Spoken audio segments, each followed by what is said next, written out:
Good morning, ladies and gentlemen. It should be about 10 a.m. Eastern Standard Time, your time, and well, you're going to travel back a little bit into the future because I'm pre-recording this video.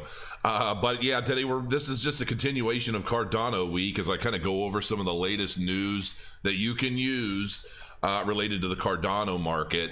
So I'm not going to get into a whole bunch of stuff about, how much I love the project. Obviously, if I'm doing the video on it, you know how much I love it.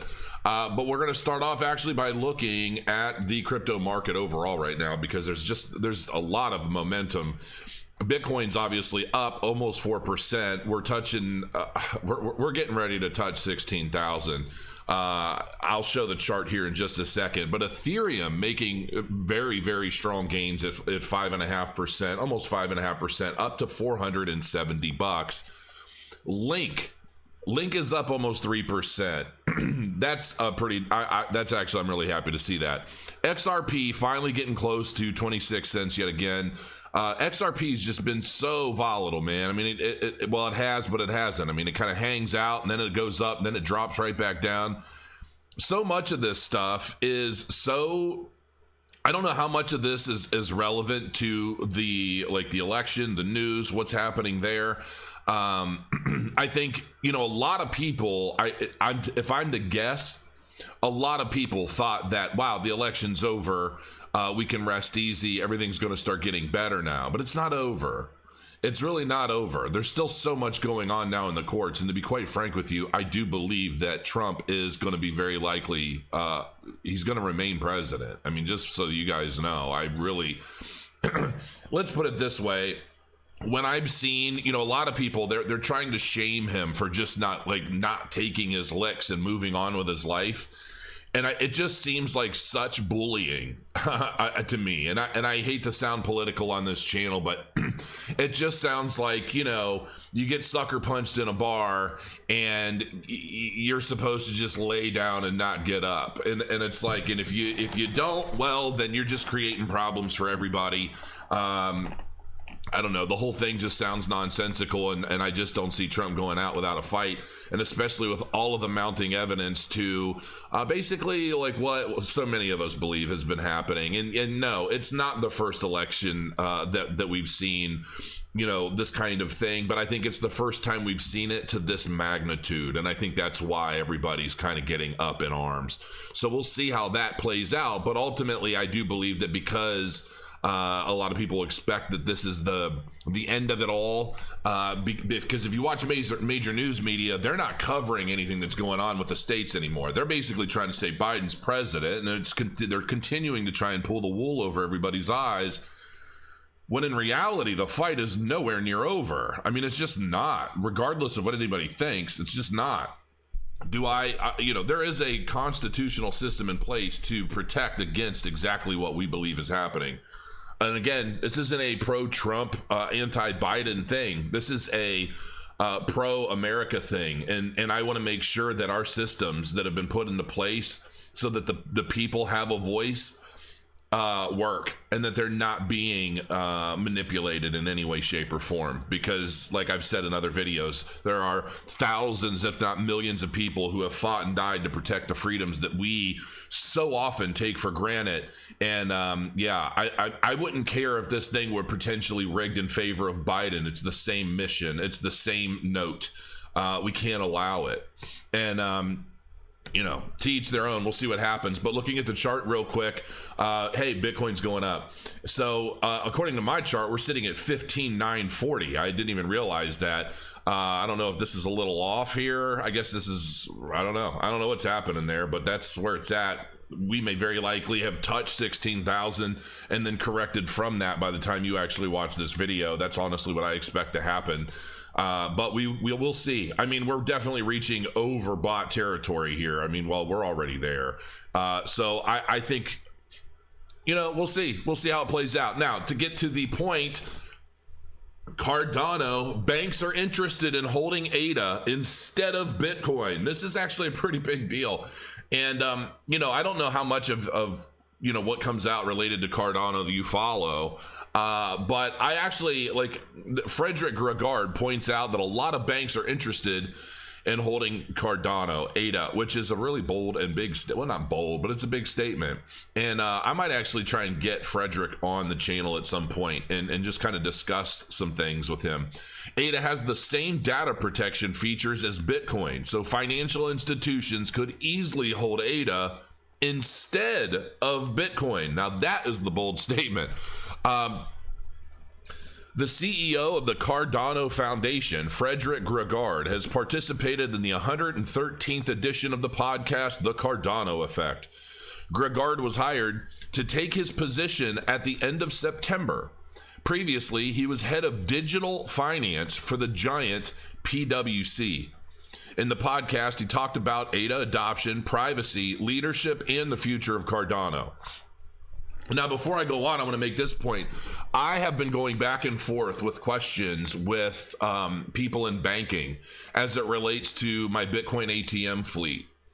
And something that you believe should be so simple and so easy to navigate and do and just, be able to do business is truly one of the most convoluted messes of concern and I've never seen anything like it. And when you get to this level, I mean, when you think about a Bitcoin ATM, you think, okay, I've got this machine, people put cash in the machine, they buy Bitcoin, the Bitcoin comes out of my wallet into their wallet, I replenish that from an exchange to the wallet, rinse and repeat, right? Like that should be it's simple, right? But it's not.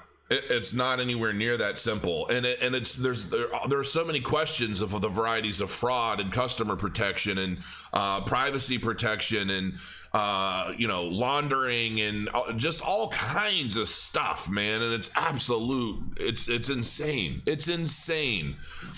The regulation, man. It's truly mind blowing. It really is. It's absolutely mind blowing. And a part of me just has to wonder, like, how much regulation is too much?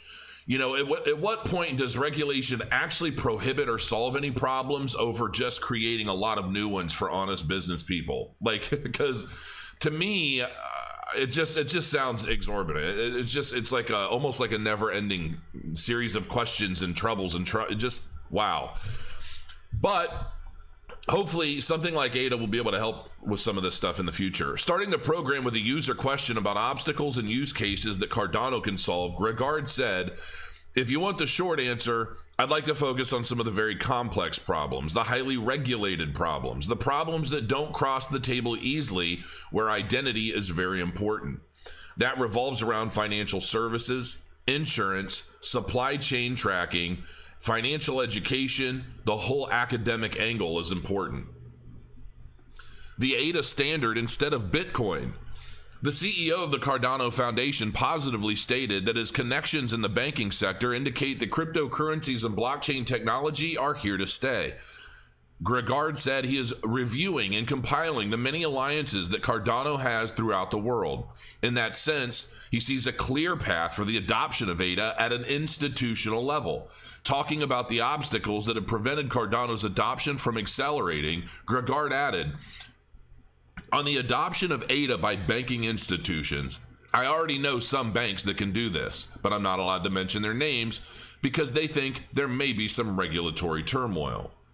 I need to agree with them before I disclose them, but it can be done today, and there are possibilities for that in the future. As a banker, I know which buttons I need to push." And I understand that statement because I'm learning. You really kind of have to navigate and know what to navigate when you're dealing with a lot of these banking institutions, these banking centers, and it's like I have people that have been helping me navigate a lot of this stuff because it's complex, people. It really is complex. And if you have a history and the experience in dealing with these people and you know what they're looking for, you know what they need, they know what the government wants to know. And it starts with government and then it works its way down to the end user, to the customer. It's just a very convoluted pyramid, and it starts at the pinnacle at the top and just spreads. Expanding on the previous point, the CEO of the Cardano Foundation spoke about the privacy features that ADA must have in order to be adopted by banking institutions. Gregard believes that between Bitcoin and ADA, there is a 1-to-1 parity in terms of privacy. The only difference between the cryptocurrencies, the executive said, is their consensus protocol. Proof of stake allows you to have a little less privacy than you have with the Bitcoin protocol. If people can run their business on Bitcoin, they can run their business on ADA. I'm already starting to talk about the ADA standard because I feel that people should run their business on ADA. Finally, the executive spoke about the future of the Cardano Foundation and its position in the Cardano ecosystem. Gregard said that there will be a further development of the technical capabilities of the Cardano Foundation to serve as support to IOHK in the development and implementation of the subsequent platform eras. Gauguin, yeah. Basho, Voltaire. Voltaire is definitely going to be an interesting case. The Cardano Foundation will also support developers who will use the platform when introducing smart contracts and other new Cardano features. How do we support them? How do we bring confidence in that? How do we increase the business model? The K parameter will be changed, but what does that really mean? That's the thing that the foundation should go out there and take some ownership. So there you have it. Look, I know that I'm always going to be bullish on Cardano, and not because of like any bias or anything, but I understand what they're building, man, and I see the floor plan, I see the groundwork being laid.